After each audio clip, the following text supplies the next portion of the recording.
ನೀವು ಕಂಡ ಹಾಗೆ ನಮ್ಮ ಕರ್ನಾಟಕದ ಒಂದಿಷ್ಟು ಐಕಾನ್ಗಳು ಯಾರು ಅಂತ ನೀವ್ ಹೇಳ್ತೀರಿ? ಡಾಕ್ಟರ್ ರಾಜ್ಕುಮಾರ್ ಅಂತ ಹೇಳಿ. ಡಾಕ್ಟರ್ ರಾಜ್ಕುಮಾರ್ ಅವರು ಬರೀ ಸಿನಿಮಾಗಳಲ್ಲ, ಅವರ ಇಡೀ ವ್ಯಕ್ತಿತ್ವವೇ ಕನ್ನಡದ ಎಂಬಾಡಿಮೆಂಟ್ ಅಂತ ಹೇಳಿ. ರಾಜ್ಕುಮಾರ್ ಅವರು ಏನೇ ಪತ್ರ ಮಾಡ್ಲಿ ಅವ್ರ ಸೃಜನಶೀಲ, ವಿನಯಮೂರ್ತಿ ಅವರು ವಿನಯಮೂರ್ತಿ ಅಲ್ವಾ, ಎಲ್ಲರ ನಿಮ್ಮದು ಆತ್ಮೀಯತೆ. ನಮ್ಮ ಯಾರೋ ನಮ್ಗೆ ದೊಡ್ಡಣ್ಣ ಒಬ್ಬ ಕೂತ್ಕೊಂಡು ಏನೋ ಹೇಳ್ತಾ ಇದ್ದಂಗೆ, ನಾವೆಲ್ಲ ಪ್ರೀತಿಯಿಂದ ಕೇಳ್ತಾ ಇದ್ದ ಹಾಗೆ ಅವರ ಅಭಿನಯ. ಭಕ್ತಿ ತಗೊಂಡ್ರೆ ಭಕ್ತ ಕನಕದಾಸ, ಬಾಗಿಲನು ತೆರೆದು ಅವ್ರು ಮಾಡಿದ ಪುರಂದರದಾಸ, ಇವೆಲ್ಲಾನು ಕನ್ನಡದ ನಮ್ಮ ಮೇಲಿನ ಅದಕ್ಕೆ ಆಕರ್ಷಣೆ ಜೊತೆಗೆ ಒಂದು ಪ್ಯಾಷನ್ ಆಗೋದಕ್ಕೆ ಶುರುವಾಯಿತು.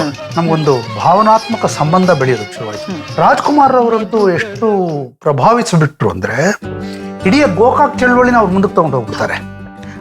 ಅವ್ರು ಬಂದ ಮೇಲೆ ಗೋಕಾಕ್ ಚಳವಳಿಗೆ ಒಂದು ಹೊಸ ಆಯಾಮ ಬಂದ್ಬಿಡ್ತಾರೆ ರಾಜ್ಕುಮಾರ್ ಬಂದಾಗ.